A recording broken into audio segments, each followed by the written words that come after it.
Toujours en lien avec la ville de Château-Richer, le Journal de Québec a publié le 27 octobre dernier une nouvelle indiquant qu'une plainte qui avait été déposée le 18 mars 2021 concernant des irrégularités potentielles dans la liste des dons des dépenses du maire et de 6 conseillers en lien avec les élections de 2017 ne sera pas traitée avant le 7 novembre. Élections Québec a recommandé la tenue d'une enquête sur cette affaire en mai 2021, mais depuis, plus rien. Les conclusions de l'enquête d'Élections Québec seront donc connues à la suite des élections du 7 novembre et le tout peut prendre plusieurs mois, même plusieurs années, pour déterminer si la plainte sera retenue ou si la plainte sera rejetée. J'ai recueilli à ce sujet les commentaires des 3 candidats à la mairie de Château-Richer. Bien, écoutez, nous, on n'était même pas au courant qu'il y avait eu une plainte de déposer. On l'a appris par la journaliste du Journal de Québec hier ou avant-hier, si je ne me trompe pas. Donc, on ne savait pas du tout. On n'est pas au courant de ça. Par contre, nous, on est très ouverts à mettre à disposition de ceux qui veulent vérifier nos documents. On a suivi à la lettre ce que le DGE nous a demandé en 2017. On nous envoie toujours un petit calepin là, avec comment fonctionner. Puis nous, on a suivi ça. On n'a rien à cacher.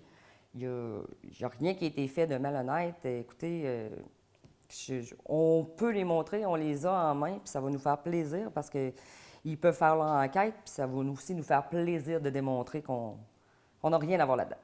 En réalité, moi, je n'étais pas au courant qu'il y avait eu des plaintes qui avaient été faites. J'en ai pris connaissance ce matin avec le Journal de Québec. Et c'est sûr que j'ai été surpris de voir ça. Pour avoir travaillé dans ce genre de dossier-là à l'époque, je sais que s'il y a une plainte qui était déposée et que Élections Québec fait une enquête, c'est parce que préalablement, ils ont vérifié les sources, ils ont vérifié l'information et c'était justifié de faire une telle démarche là, de poursuite à ce niveau-là. Donc, c'est public. Les journalistes qui l'ont publié, eux aussi, ils ont sûrement fait leur enquête. Donc, ça veut dire, ça donne toute l'importance que ça a, là, cette plainte-là. Donc, nous, c'est sûr que je ne le commenterai pas plus que ça parce que j'ai lu l'article, je n'ai pas aucun élément de rien par rapport à ce sujet-là, mais je trouve ça quand même alarmant, là, ce genre de situation-là là, pour les gens de la population.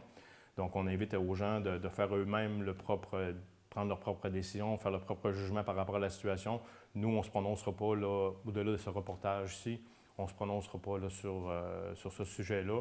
Et puis, on va sûrement faire des communiqués de presse là, pour présenter notre position que je viens de vous expliquer. De son côté, M. Jérôme Véraud a émis ce commentaire que je vous lis intégralement. J'ai pris connaissance de l'article du Journal de Québec faisant état du traitement d'une plainte portée auprès d'Élections Québec concernant le financement de l'équipe Démocratie Château-Richer lors de l'élection 2017. Comme il s'agit d'une plainte actuellement sous enquête et dont on ne sait à peu près rien, je désire m'abstenir de tout commentaire pour l'instant.